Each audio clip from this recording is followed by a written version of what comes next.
harps, trombones, third and fourth horns. We're going to do Mozart Marriage of Figaro. My wonderful star conducting students have been working on this during the week, and they've done it with fantastic piano people playing for them, but they've never ever had the chance to conduct it with orchestra, and it's just the most exciting thing for them. This piece, I'm afraid, doesn't use harps, doesn't use trombones, doesn't use third and fourth horns, but you might want to swap around. It's only got 2 horn parts, so we're going to play, I'm afraid, we're going to play it 3 times. It takes 4 3/4 minutes. You're not going to get bored. And we're not going to play it straight through 3 times. We're going to play it once and then come back to some Tchaikovsky and rehearse that, and we'll do the next person and do some more Tchaikovsky. And Ed's got a question. Can you play the trumpet part? No. Sit there and be bored for 4 3/4 minutes. I suspect you could play the trumpet part, but I think it might shoot us between the eyes. So let the trumpets, and trumpets, why don't you, as we're going to do it 3 times. What do you think a conductor's job is? And don't be too pretentious. I probably keeping time, keeping everyone together, crescendos, diminuendos at the same sort of time. Right. Good answer. Yes. The same thing, but I'll develop it a bit in that. For me, like as a singer, I do a lot of Baroque stuff and interpretation. Yeah. I know with Stravinsky there's not much you can interpret because everything is down like detailed. Good. But interpretation, kind of getting the group dynamic right. Good. Creating kind of a good rapport between all the different sections and stuff like that, and getting a good, like all the section leaders working together and stuff like that. Fantastic. What you both said is absolutely right, and all those things are important. Charlie, anything that you can add to that? They've stolen most of them. I don't know. I've heard it's kind of like Henry just said it. It's like the orchestra is the piano and you're playing it. Yeah. You're the link between the orchestra and the audience and the listener, and it's your kind of emotion. You don't want to take away from the musicality of the players, but you want to kind of make it one performance rather than have lots of individuals. You're the one making it all one performance, and it's your kind of your performance. I hope that doesn't sound too pretentious, and that you're kind of unifying all these musicians. Yeah. I'm Charlie Saunders and I've just left Bradley and I play the trumpet. Over the last year or so, I've kind of got much more interested in conducting. I really want to do it, and I'm thinking, and I want to apply to Cambridge next year. Yeah. And I'd like to kind of pursue conducting more. Yeah. There. So you want some sort of entree into that? Yes, and just kind of confidence and kind of just getting more used to the orchestra atmosphere, I suppose. Yeah. Yeah, and learning more about other sections that I'm interested in as well. Good. Yeah, I suppose it's about kind of your own. It's like the orchestra's almost your instrument, and you're playing the orchestra in it, and it's the most incredible range of sounds you're able to achieve, and you're in, without sounding kind of power maniac or anything.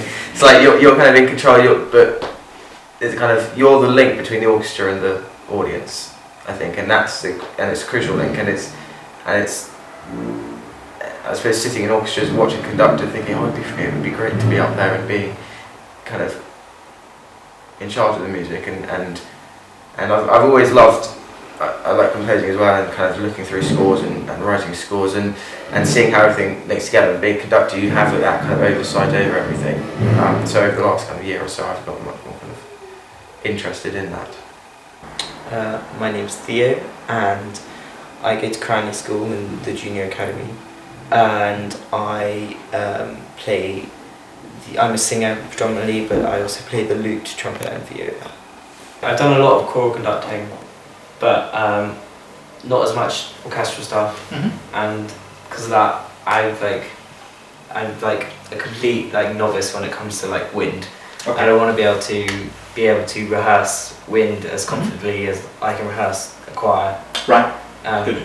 Which I can't really remember at all. Fine. Okay. Fair enough. My first experience of the opera was when I was about 4 or 5, and my grandma tells me that when I was younger I used to steal her knitting needle and run around the house conducting. And I think kind of just lots of exposure to music kind of led me to have a love of music, and like conducting is just an amazing way of being able to voice your kind of interpretation of different styles of music and really just get to play all these different types of music. I don't know. Lawrence, and I go to Hereford Cathedral School, and I play the piano and organ. Well, I'm really here as more of a novice than you are, because I play the organ. I've come to it from a choral angle. So what I've really wanted to do is make the leap from choral conducting to orchestral conducting. It's also very selfish being a keyboard player and nothing else. Yes. Because I've no idea about anything else really. Exactly, and I think that actually it can be a very useful dynamic, because you come as a complete non-group player, and your views will be completely different from these guys, because you are both used to being in a musical ensemble, and it's a very different experience, and we grow up with that. And I think to be able to talk through some things that to us are second nature, listening to other people, breathing together, there's conversations about intonation, which as a keyboard player you never have to talk about, except of course you do, but it's a different conversation. So I think there are no conversations that are off limits this week. I have to rely on you to be brave. If you're stupid enough to want to be a conductor, you have to be brave, and you have to be brave and come up with questions that you think, I can't ask that, it's such a stupid question, and those are always the questions that give the most benefit. And so I hope very much that one of you will say, how do I hold a stick? Because it could well be that no one has ever taught you, or that you have been taught something that may not be as helpful.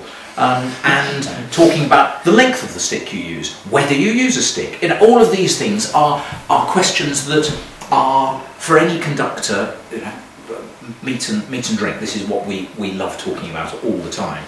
And it's so rare that we get a group of conductors together to talk about these things. Even when you're in the business, we tend not to talk to each other. And so to actually have the chance to be here to discuss things is great.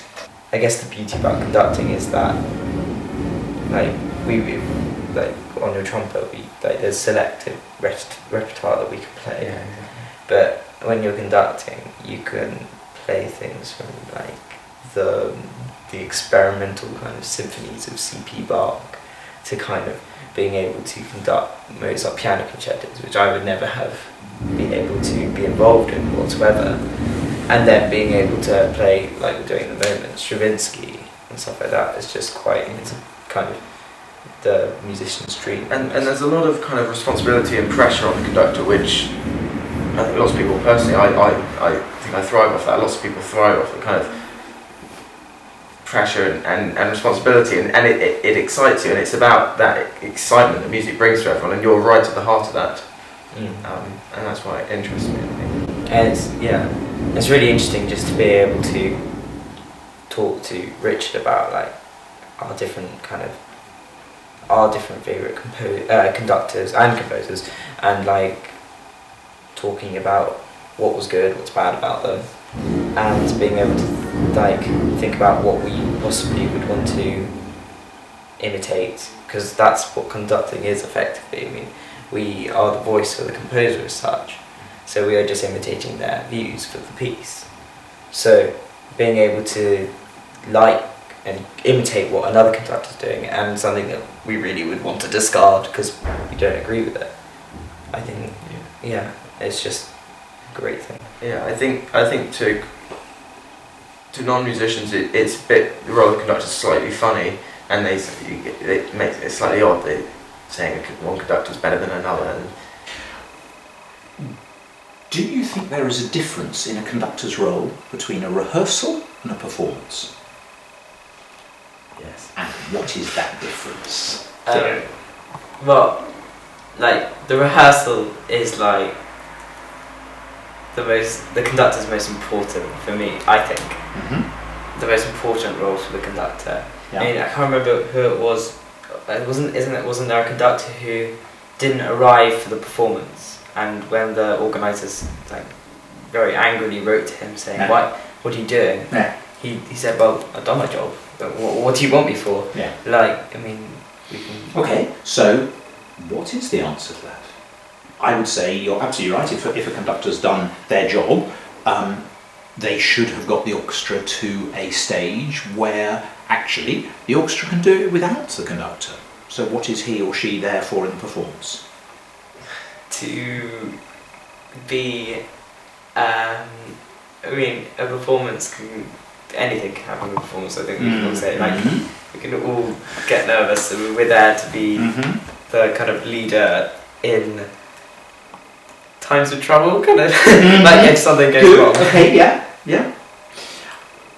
Well, things do vary in a performance. It isn't just kind of a metronomical performance. There is, in a performance, violins in the rehearsal might have been playing the right volume. They might kind of play too loud. So you're there to, you're the listener as well, and varying it in the performance as well, and kind of doing rows and stuff like that, and giving it shape in the performance. Yeah. Even though you've rehearsed doing that. Yeah. It still is that. I think you're all absolutely right, but I think it's even more fundamental than that. That a conductor's role in a performance is to make it more than the sum of the parts. You have to be, at that point, an inspiration. Because if you have done your job well, and you have an orchestra that is good, they can actually do it perfectly well without you. And there are plenty of orchestras that do in fact play without conductor.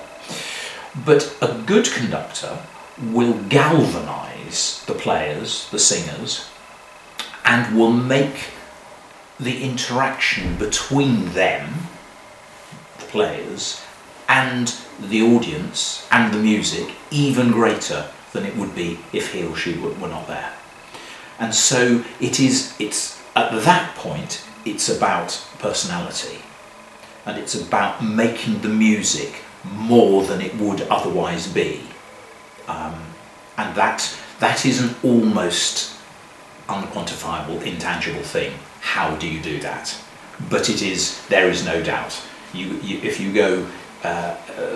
you look at an orchestra playing for one of the great conductors, indeed, if you look at just an orchestra playing for a conductor with whom they really bond, the performance is 1,000,000 times more in voltage than it ever was in the rehearsal, because he or she can just draw on the raw emotions and pull more of the performance. You know, you're all players, you're singers. You know that it's different in performance. It feels different, and sometimes it feels different the wrong way, and it just goes flat. And sometimes it buzzes to more than you ever could have believed was possible. And that's our job, to make sure that we enliven it. And in rehearsal, one is much more of a machine. You're there, and I say it to you guys, and it's absolutely the same for me. You have to remember that with, as we have today, 86 people, the sum of experience with those 86 people, even at my vast age, is probably more than my entire musical experience. So, in a way, how dare I tell them how to do it? But it's not just telling them how to do it, it's drawing their experience out, adding my experience. Because my experience one-to-one is, of course, very much greater than each of the players, because I'm so much older than they are. But I'm not saying I know how to do it and you don't. What I'm trying to do is to say we know how it's going to work together. If you are arrogant and stupid enough to say, this is how this piece is going to go and I know, You do that in front of any professional orchestra or choir, and you're dead within about 10 seconds, because they know it far better than you ever will. But if you try to make it work so that you bring out the best in each of those players and allow, if you go into the London Symphony Orchestra, they don't need someone to wave around in front of them to show how a Mozart symphony goes. But if you do it in a way that allows them to give of their best and for you not to get in the way, that's when you're beginning to make music.